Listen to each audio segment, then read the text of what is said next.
Hello everyone, this is my CS120B final project. I made a scrolling game.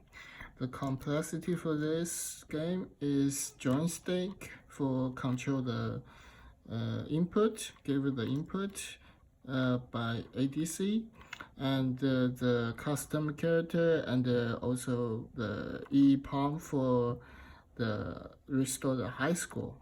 The game logic is very simple. Once you press the button joystick, you will get you will see the character can move up and down, and you're trying to dodge those blades. If you hit those blades, the game will over, and it will show you score.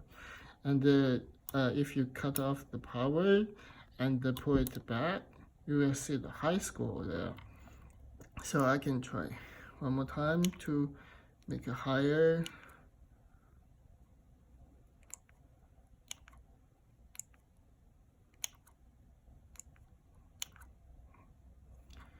Then it's 50 now. So once I cut off the power and then pull back the power, you will see the high score will store in EEPROM. And also, if you press the button like for 5 seconds, then you can it will reset all the high score.